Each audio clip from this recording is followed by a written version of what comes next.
गुणत्रय विभेदेन मूर्तित्रयमुपेयुषे त्रयी भुवे त्रिनेत्राय त्रिलोकी पतये नमः। अग्निवेशश्च भेड़श्च जतु कर्ण पराशर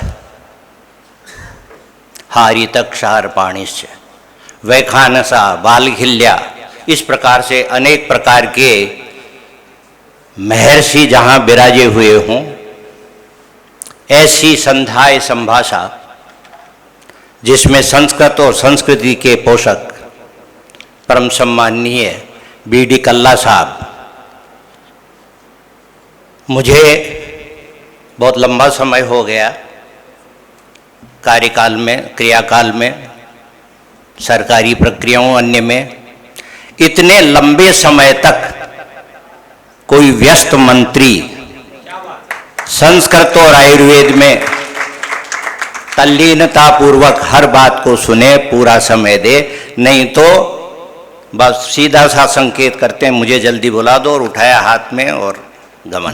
बात भी सही है, उनको बहुत से काम होते हैं, ऐसा नहीं है, लेकिन आपकी निष्ठा एक बार नहीं अनेक बार, क्योंकि मैं अनेक वर्षों तक आपके साथ काम किया है।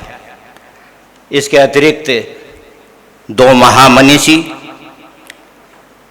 जो कि शंकराचार्य का प्रातिनिध्य और रामानुजाचार्य का प्रातिनिध्य यहाँ किया, मुझे अध्यक्ष बनाया, इसके लिए आयोजकों को बहुत बहुत धन्यवाद। क्योंकि अध्यक्ष के पास बोलने के लिए कुछ नहीं रहता है। आचार्य चरक कहते हैं दृष्टा पश्यति ही क्रिया, वह केवल दृष्टा होता है और संपूर्ण क्रियाओं का यतिर यथा साक्षी शांत साक्षी सन जगत क्रिया पश्यति निर्विकार भावेन, वैसे सब कुछ देखता रहता है। और ऐसा देखने का मुझे अवसर मिला, लेकिन जो कुछ देखा है वो ब्रह्म सत्यम और जगन मिथ्या दोनों का सम्मिलित स्वरूप है। सबसे पहले ये भी है कि मुझे समय 10 मिनट का दिया गया है। अध्यक्ष नियंता प्रणेता सभाया होता है, लेकिन इंद्रिया विग्रह कर्म स्वस्य च निग्रह, अपने आप को भी निग्रह करना पड़ता है, इसलिए मुझे 10 मिनट ही बोलना है। इनमें सबसे पहले जो ओझा जी ने बात कही, तो निश्चित रूप से शंकराचार्य जी और रामानुजाचार्य जी के जीवन के बहुत से ऐसे तथ्य उन्होंने बताए जो बताए जाने चाहिए थे। और एक बात जो बताई उन्होंने कि महिला सबको लेके बैठी थी, आयुर्वेद की दृष्टि से उसको देखे तो शरीरम ही गते तस्मिन् शून्यागारम अचेतनम पंचभूतावशेषत्वात् पंचत्वम गतम उच्यते। एक विशिष्ट बात है, हम अखबारों में पढ़ते हैं, समाचार पत्रों में, दूरदर्शन में देखते हैं, पंच महाभूतों में विलीन हो गया। वस्तुतः आयुर्वेदीय दृष्टि से या अग्निवेश तंत्र की दृष्टि से देखें तो ऐसा नहीं है। यहाँ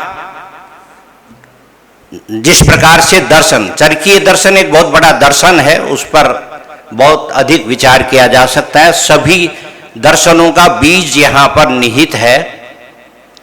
इसमें चतुर्विंशति तत्वात्मक और पंचविंशति तत्वात्मक शरीर की स्वीकृति करते हुए भी आचार्य चरक और सुश्रुत दोनों कहते हैं खादयस चेतना षष्ठा धातुव पुरुष स्मृत, ख आदि 5 और छठी चेतना धातु, केवल यही हमारे लिए आवश्यक है। स एव चिकित्साधिकृत पुरुष, वही चिकित्साधिकृत पुरुष है। अतः शरीरम ही गते तस्मिन् शून्यागारम अचेतनम पंचभूतावशेषत्वात् पंचत्वम, वो जो षट्त्व था वो अब पंचत्व को प्राप्त हो गया है। ये शरीर जो है इसमें अब खादय षष्ठा वाली स्थिति नहीं है, षट्त्व नहीं है, 6 नहीं है तत्व, चेतन चला गया, इसलिए पंच तत्व रह गए। पंचभूतावशेषत्वात् मिलीन नहीं होते हो कहीं भी। तो इस प्रकार की भावना, और इसी बात को आचार्य आदि शंकराचार्य ने आगे विश्लेषित भी किया, जैसा कि आपने विद्वानों के व्याख्यान में सुना। दूसरी बात, एक बात और कहनी पड़ेगी कि जो उन्होंने बताया कि 16 वर्ष तक की आयु और 16 वर्ष की आयु और मिली उनको, तो आचार्य चरक कहते हैं कि नियतम तुल्य योनित्वात् नान्यम नान्य इति स्थिति, ये इंद्रिया का वो स्वरूप होता है। इसके अतिरिक्त दो प्रकार की आयु होती है, एक नियत और एक अनियत। नियत आयु में अरिष्ट लक्षण उत्पन्न होते हैं और इंद्रिय ख्यापकम लिंगम अरिष्टम, और अरिष्ट यदि उत्पन्न हो गए तो वह जातारिष्ट जो व्यक्ति है वो जीवित नहीं रहता है। इसके बावजूद भी 16 वर्ष के बाद उनको पुनः यदि प्राप्त हुआ तो कर्तुम, आचार्य डल्लन कहते हैं व्याख्याकार, कर्तुम अकर्तुम अन्यथा कर्तुम शक्तः जो है वही इस प्रकार की प्रक्रियाएं कर रहा है। तो इस प्रकार का उनको नियत आयु में अनियत आयु प्रदान करके ये महान कार्य करवाया गया, ये अत्यधिक श्रेष्ठ कार्य है। रही बात बौद्ध की, आचार्य अग्निवेश कहते हैं कि स्वभावम ईश्वरम कालम यदृच्छाम नीतिम तथा परिणामम च मन्यन्ते प्रकृतिम प्रत्युदर्शिनम। आपने परिणाम की बात भी की थी, तो उसका एक ही वाक्य में कहा, पातकेभ्यो परम चेतत पातकम नास्तिकग्रह।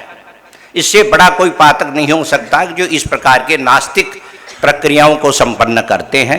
अतः जो कुछ है, जैसा कि अभी जयकांत जी ने कहा कि सत्य क्या है, मिथ्या क्या है, मिथ्या में भी सत्य की प्रतीति और सत्य में भी मिथ्या की प्रतीति हो, उसके लिए आचार्य चरक शारीरस्थान के प्रथम अध्याय में कहते हैं कि सत्याबुद्धि जब तक उत्पन्न नहीं होती है तब तक ब्रह्म का ज्ञान नहीं होता, और जब ब्रह्म का ज्ञान होता है तो वहाँ पर आचार्य शंकर और आचार्य रामानुज दोनों की बात है। वहाँ आचार्य चरक कहते हैं, अतः परम ब्रह्मभूतो भूतात्मा नावतिष्ठते नोपतिष्ठते नोपलभ्यते, वो उपलब्ध नहीं होता है। क्यों? निःसृता सर्वभावेभ्य, संपूर्ण भाव जो हैं, भाव कौन से? वियोग सर्व संयोगैर पुनर्भाव उच्यते। ये जो अव्यक्त महान अहंकार इत्यादि जितने भी हैं उन सब भावों से वो वियुक्त होकर के इस प्रकार से जब वहाँ सत और अचित की स्थिति जिस प्रकार से होती है, तो ये केवल ज्ञानम ब्रह्म विदम छात्र नाज्ञस्तद ज्ञातुम अर्हति। अज्ञानी व्यक्ति उस बात को जान नहीं सकता। यहाँ इस संध्याय सभा आचार्य चरक एक बात और कहते हैं, अध्ययन अध्यापन और तद्विद्य संभाषा, तीन चीजें होती है ज्ञान के लिए। ये ज्ञान के उपाय है, अध्ययन किया जाए, अध्यापन करवाया जाए, या संध्याय संभाषा। तद्विद्य संभाषा उसको कहते हैं जो विशेषज्ञों की संभाषा है। ये विशेषज्ञों की संभाषा थी, बीच में जो एक प्रकार का तर्क वितर्क भी हुआ, लगा कहीं विग्रहीय संभाषा तो नहीं है। आचार्य चरक ने सत्य कहा है कि विग्रहीय संभाषा के बिना संध्याय संभाषा का अस्तित्व नहीं है। तो इस प्रकार की बहुत सी बातें जो देखने को मिलती है।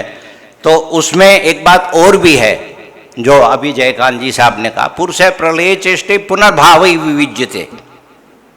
प्रलय की जो स्थिति होती है तो भावों से वो वियुक्त होता है, और होता क्या है? अव्यक्ताद व्यक्तताम याति, व्यक्ताद अव्यक्तताम पुनः। अव्यक्त से व्यक्त और व्यक्त से अव्यक्त, इस प्रकार से सृष्टि और प्रलय का स्वरूप ये चलता रहता है। इसी प्रक्रिया में हमने बहुत सी बातों को देखा। नहीं, वो जो उन्होंने एक बात कही थी कि ज्ञान जो है उत्पन्न नहीं होता, चरक कहते हैं नहीं नाभूत कदाचित उपलभ्यते, ऐसा कभी नहीं होता कि ज्ञान की कहीं उत्पत्ति हुई हो। ज्ञान सर्वदा किया जाता है, बिल्कुल सही बात थी उन्होंने जो कहा है। उसी प्रसंग में बृंगण की बात आई तो आचार्य चरक कहते हैं विद्या बृंगणा नाम, विद्या जितना श्रेष्ठतम बृंगण कर सकती है उतना संसार की कोई चीज़ बृंगण नहीं कर सकती, क्योंकि वो संपूर्ण सृष्टि के संपूर्ण भावों के ज्ञान का स्वरूप होता है। उन्हीं के प्रसंग में एक बात और कहूँगा जो उन्होंने बीच में, वैसे बीच में इस प्रकार के प्रसंग उपस्थापित नहीं होने चाहिए, वक्ता के बोलने के बाद होना चाहिए, लेकिन अलग अलग विषयों का, अलग अलग शब्दों के अर्थ की प्रतीति अलग अलग संदर्भ में होती है।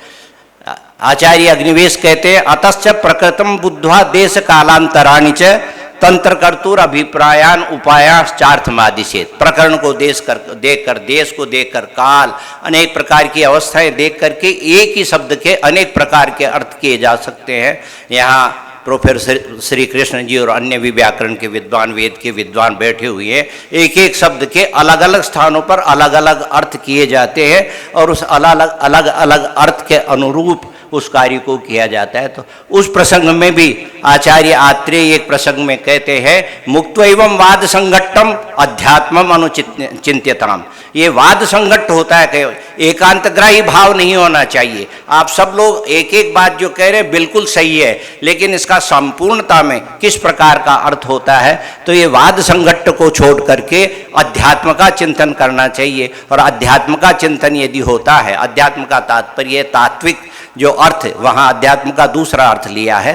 तत्वार्थ का ज्ञान, जो वास्तविक ज्ञान है, यथार्थ का ज्ञान है, वो करना किसी भी संभाषा का या किसी भी विषय का व्याख्यान का, विश्लेषण का विषय होना चाहिए।